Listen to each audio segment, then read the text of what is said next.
बड़ा सौभाग्य है कि प्रधानमंत्री मोदी जी के दिल में बिहार बसता है। जान के अचंभित होंगे कि जब इस वक्त हम और आप बात कर रहे हैं तो बिहार में 3 लाख करोड़ के परियोजना पर अभी काम चल रहा है। सनी और इन लोग तेजस्वी को कितना समझ में आता है। ये युग परिवर्तन है। ये लोग उस वंश के प्रोडक्ट है जहां हम लोग सबको स्मरण है। पहले भी ये वाक्य हो चुका है चुनाव के पहले कि सडन जो है आपको क्राइम का एक ग्राफ बढ़ता है। ये हम लोग 2-3 चुनाव में देखे।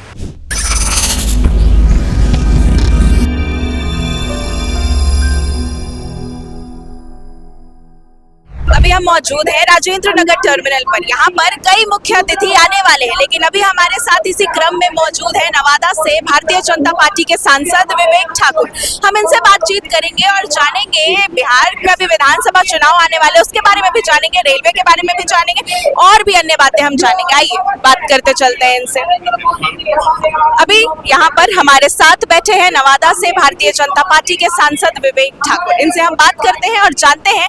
नमस्कार सर, आज जो यहाँ पर अमृत भारत एक्सप्रेस को प्रधानमंत्री मोदी हरी झंडी दिखाने वाले हैं, इसको लेकर क्या कुछ सुविधाएं हैं जो जनता को प्रदान की जा रही है?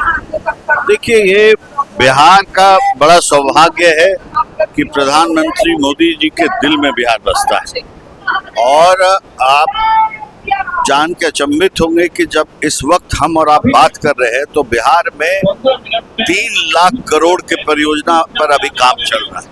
तो आप कल्पना कर सकते हैं कि बिहार जो है किस दिशा में जो है अपना विकास का यात्रा तय कर रहा है। एक बदला हुआ बिहार है। आज कनेक्टिविटी की आप बात करें तो देश के किसी भी राज्य से बराबरी या बेहतर अधिकतम राज्य से आप बिहार को आप देख सकते हैं। अब बिहार अपने नए उछाल के लिए तैयार है और बिजली के क्षेत्र में हो, इंफ्रास्ट्रक्चर, रोड इंफ्रास्ट्रक्चर हो, रेल कनेक्टिविटी हो, रेल इंफ्रास्ट्रक्चर हो, और अब उड़ान योजना के तहत कई एयरपोर्ट्स का भी निर्माण होने जा रहा है।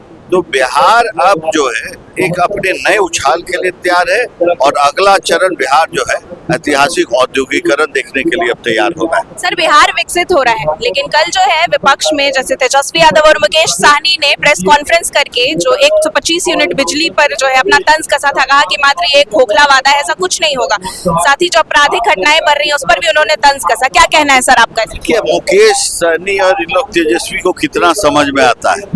ये युग परिवर्तन है। ये लोग उस वंश के प्रोडक्ट है जहां हम लोग सबको स्मरण है कि लालू जी आते थे गांधी मैदान में, 500 शिलापट लगवाते थे और कहते थे इतना कार्यक्रम शुरू हो गया। और शिलापट कहाँ जाता था, योजना कहाँ जाती थी, वो बिहार इतने साल में देख नहीं पाया। आज का जो है पूरी संस्कृति बदल गई। प्रधानमंत्री मोदी के नेतृत्व में देश में एक चीज तय हो गया है कि जिसका शिलान्यास की तिथि अगर भूमि पूजन की तिथि तय होती है तो उस योजना का शिलान्यास का भी तिथि तय होता है। सर, ये जो अपराध बढ़ रहे हैं, कल जैसे कि पारस अस्पताल में 4-5 अपराधियों ने घुसकर चंदन मिश्रा को गोली मार दी। सर, इस पर एक तरफ तो विपक्ष कह रहा है कि क्या कानून व्यवस्था ध्वस्त हो चुकी है, लेकिन साथ ही सरकार के कई लोगों का यह भी कहना है कि ये विपक्ष ही करवा रहा है। क्या इसमें आप क्या टिप्पणी करना चाहिए? ये एक पहले भी ये वाक्य हो चुका है चुनाव के पहले कि सडन जो है आपको क्राइम का एक ग्राफ बढ़ता है। ये हम लोग 2-3 चुनाव में देखे।